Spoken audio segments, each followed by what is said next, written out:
শয়তানরা আল্লাহ রাসূল বলতেন, ইয়া রাসূলুল্লাহ আপনি বলেন, আমরা শুনলাম আর আমরা সঙ্গে সঙ্গে মানলাম, আমাদের কোনো এক্সকিউজ, কোন প্রকার আপত্তি নাই। বান্দা যখন ঈমানের ঘোষণা দিবা, নিজের মুসলিম হিসেবে দাবি করবা, আর তোমার কোন প্রকার আপত্তি ওজোর কোন এক্সকিউজ থাকবে না। আল্লাহর দিকে প্রত্যাবর্তন করা লাগবে, আর সকল আল্লাহ পাকের ইচ্ছার কাছে নিজের সকল ইচ্ছাকে সুপর্দ করে দেওয়া লাগবে। কথা কি ক্লিয়ার? তার মানে ঈমান এনেছেন, এখন আপনার নেতার কথা মতো আপনি চলতে পারবেন না, আপনাকে চলা লাগবে মহান আল্লাহ রাব্বুল আলামিন আমারে কি হুকুম জারি করেছে, আল্লাহ পাক কোন দিকে আমাকে নির্দেশনা দিচ্ছেন। এরপর আল্লাহ পাক বলছেন, মিন ক্বাবলি আইয়াতিয়াকুমুল আযাব, এই দুইটা কাজ করবে, আমার দিকে প্রত্যাবর্তন করবে এবং আমার কাছে আত্মসমর্পণ করবে। এই দুইটা কাজ কখন করবে? আমি আল্লাহর পক্ষ থেকে আযাব আসার পূর্বে। বান্দা ঈমান আনলে যদি বেশি দেরি করে ফেলো, যদি আমার সাথে আল্লাহ ঈমান এনেছি, কালকে নামাজ পড়বো, পরশু নামাজ পড়বো, এবছর যাকাত দিতে পারলাম না, আগামী দিনে যাকাত দেব, এভাবে আল্লাহর সাথে যদি চাল বাহানা করে, আল্লাহ পাক বলছেন আমি আল্লাহর পক্ষ থেকে বান্দা তোমার উপর আযাব আপতিত হবে। আর তুমি এই সারেন্ডার করো, আত্মসমর্পণ করো কোন সময়? আমি আল্লাহ রাব্বুল আলামিনের পক্ষ থেকে আযাব আসার পূর্বে। যদি বান্দা করতে পারো, সুম্মা লা তুনসারুন, হ্যাঁ বান্দা তুমি যদি এই সঠিক সময়ে আল্লাহর কাছে আত্মসমর্পণ করতে না পারো, আল্লাহর দিকে প্রত্যাবর্তন করতে না পারো, তাহলে আমি আল্লাহ রাব্বুল আলামিনের পক্ষ থেকে তোমার উপর আযাব, একের পর এক আযাব আসবে। সুম্মা লা তুনসারুন, আর আমার পক্ষ থেকে কোনো প্রকার তোমাকে সাহায্য করা হবে না। যত কাউমান করো, চিল্লাচিল্লি করো, তুমি যখন এই টাল বাহানা করে তোমার সময় পেরিয়ে যাবে, তোমার সময় অতিক্রম করবে, তখন আর কোনো টাল বাহানা চলবে না, তোমার উপর আযাব আপতিত হবে। এবং সেই সময় তুমি যত কাউমান চিল্লাচিল্লি করো, কান্নাকাটি করো, তখন আর কোনো কাজ হবে না, আমি আল্লাহ রাব্বুল আলামিনের পক্ষ থেকে আর কোনো সাহায্য করা হবে না। বলেন তো দেখি, প্রথম শর্ত কি? আল্লাহর কাছে আত্মসমর্পণ করা। আপনি আর নিজের মতো, আপনার নেতার মতো, আপনি আর নেতার হুকুমতে আপনার জীবন চালাতে পারবেন না। একজনের হুকুমত আপনি মানবেন, তিনি কে? আচ্ছা, আমি কি কোনো বানাই কথা বলতেছি? হ্যাঁ, একটু কথা বন্ধ করে।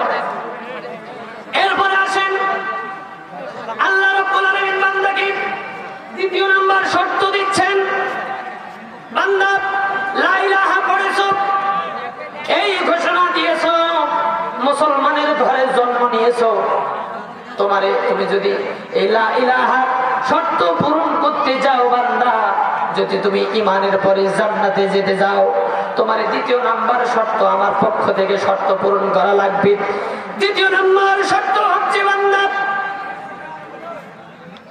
যখনই তুমি ঈমান এনেছো, যখনই ঘোষণা দিয়েছো পৃথিবীতে কোনো ইলাহা নাই, মাবুদ নাই, উপাসনা দাতা নাই, উপাসনার যোগ্য নাই, কোন নেতা নাই, মহান আল্লাহ রাব্বুল আলামিনই আমার উপাসনার যোগ্য, মহান রাব্বুল আলামিনই আমার জীবনের হুকুমদাতা, আমার নিয়ন্ত্রণ কর্তা, আমার মালিক, সৃষ্টিকর্তা, রিজিক দাতা, পালন কর্তা।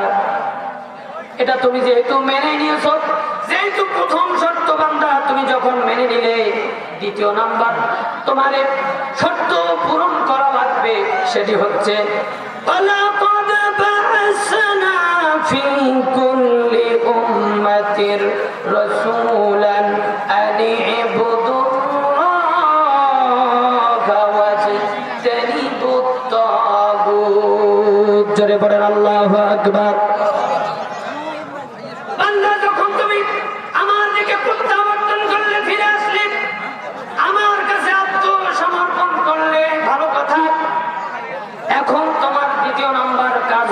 বান্দা সব নেতার কিছু তুমি বাদ দিয়েছো, সব মূর্তি পূজা বাদ দিয়েছো, কারো হুকুম তুমি মানো না। এখন সব কিছুর হুকুম মানো না, এই অবস্থায় তুমি থাকতে পারবে না। এখন সবকিছু বাদ দিয়া আমি আল্লাহ রাব্বুল আলামিনের হুকুম মানা লাগবে। কথাকার আল্লাহ পাক বলছেন, ওয়ালাকাদ বাসনা ফি কুল্লি উম্মাতির রাসূল, আমি পৃথিবীর সৃষ্টি থেকে শুরু করে শেষ নবী মুহাম্মদ সাল্লাল্লাহু আলাইহি সাল্লাম পর্যন্ত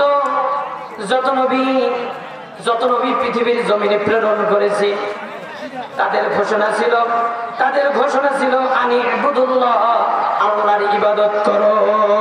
পড়েন আল্লাহু আকবার। এখন বলেন আদম আলাইহিস সালামের দাওয়াত কি ছিল? আদম আলাইহিস সালাম কি বলতো? ইবাদত করা লাগবে কার? আল্লাহ। এভাবে নূহ আলাইহিস সালামও বলতো। এভাবে যুগের পর যুগ পেরিয়ে শেষ নবী মুহাম্মদ সাল্লাল্লাহু আলাইহি সাল্লাম এই ঘোষণা দিয়েছেন, তোমরা যখন ঈমান আনলে, ঈমান আনার পরে আমি নবী, আমার কাজ হলো তোমাদেরকে আল্লাহ পাকের ইবাদত করার ঘোষণা করা। পড়েন আল্লাহু আকবার।